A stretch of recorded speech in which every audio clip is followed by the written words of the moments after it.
Kerihun itu pada awalnya merupakan kawasan konservasi dengan status cagar alam. Ditunjuk pada tahun 1982 dengan luas kurang lebih 600.000 hektar. Kemudian pada tahun 1992, cagar alam ini diperluas menjadi 800.000 hektar.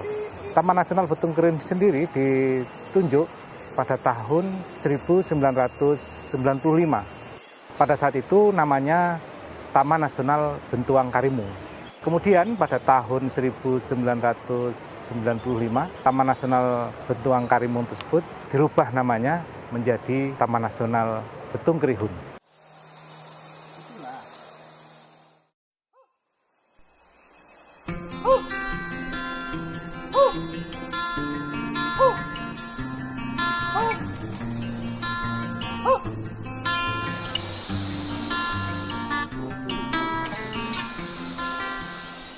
Taman Nasional Betung Kerihun dibagi dalam 4 wilayah, yang masing-masing memiliki daya tarik tersendiri. Di sebelah barat adalah wilayah Das Embaloh, kemudian Das Sibau, dan Das Mendalam di tengah Taman Nasional. Sementara di timur, das terbesar yaitu Das Kapuas. Bentang alam yang luas dan unik inilah yang membuat Betung Kerihun menyimpan kekayaan keanekaragaman hayati yang begitu tinggi. Potensi Taman Nasional Betung Kerihun ini sangat besar sekali. Di dalamnya berbagai jenis keanekaragaman hayati, kemudian potensi hidrologi, potensi jasa wisata yang sangat luar biasa.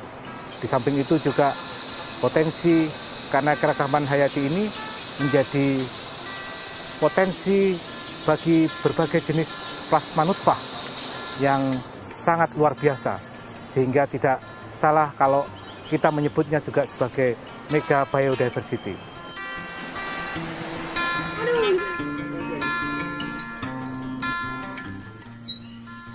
Di dalam Taman Nasional Betung Kerihun telah dilakukan identifikasi terhadap flora dan fauna yang ada di dalamnya. Tidak kurang ada 1.216 jenis flora dan tidak kurang dari 75 spesies diantaranya merupakan spesies yang endemik Pulau Kalimantan. Dari jenis-jenis fauna tidak kurang ada 48 jenis mamalia ada di dalam Taman Nasional Betung Kerihun. Mamalia besar utama yang ada di Taman Nasional Betung Kerihun ini diantaranya adalah orang hutan. Perjalanan menelusuri Taman Nasional Betung Kerihun menjadi menyenangkan karena variasi topografinya yang beragam. Menyusuri sungai-sungai yang menjadi urat nadi Betung Kerihun sambil mengamati aneka tumbuhan dan satwa, perjalanan menyusuri sungai inilah yang akan membawa kita masuk ke dalam jantung hutan tropis Kalimantan. Di dalam kawasan, kita akan temukan ekosistem hutan yang sangat beragam, yaitu hutan Dipterocarpa dataran rendah, hutan aluvial, hutan rawa, hutan sekunder tua, hutan Dipterocarpa bukit, hutan berkapur, hutan subgunung, dan hutan pegunungan. Dari kedelapan ekosistem hutan ini, hutan Dipterocarpa dataran rendah adalah yang paling luas.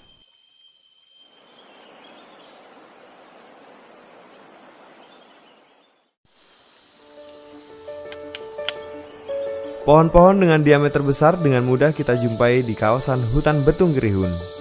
Kerapatan tumbuhan tinggi yang menjadi kanopi bagi dataran Betung Kerihun juga memberikan banyak keuntungan bagi tumbuhan bawah. Beragam tanaman obat bisa ditemukan di dalam hutan. Setidaknya 12 jenis jamur yang telah tercatat di koleksi dari kawasan Betung Kerihun. Sementara untuk tanaman paku-pakuan tercatat 133 jenis yang telah teridentifikasi. Keanekaragaman lumut di kawasan Betung Kerihun tergolong lengkap sekali. Mulai dari lumut yang tergolong masih sederhana seperti Bleparostoma dan Trichocolea hingga ke jenis lumut yang sangat canggih dari kelas Bryopsida dapat kita temukan di sana. Peran ekologi kelompok lumut cukup tinggi. Salah satunya adalah lumut yang tumbuh di atas tanah. Ia berfungsi sebagai filter air dan media yang bagus bagi persemaian biji, membantu mempercepat regenerasi tumbuhan hutan.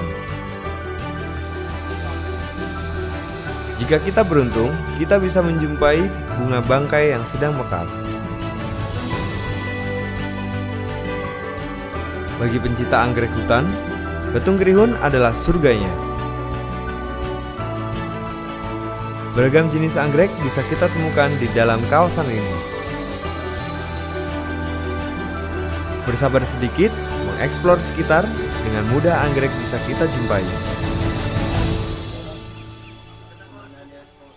Demikian pula dengan tanaman Nepenthes, atau yang biasa kita sebut dengan kantong semar. Tanaman ini menjadi salah satu kekayaan flora di Betung Kerihun. Betung Kerihun juga memiliki tanaman pisang jenis baru, yaitu Musa lawitiensis, yang banyak dijumpai di wilayah Dasibau. Kekayaan fauna tidak kalah jumlahnya. Orangutan adalah satwa kunci yang menjadi primadona dari Betung Kerihun, dapat kita jumpai di semua kawasan. Primata lain selain orangutan adalah oa lawat atau kelempiau yang bisa kita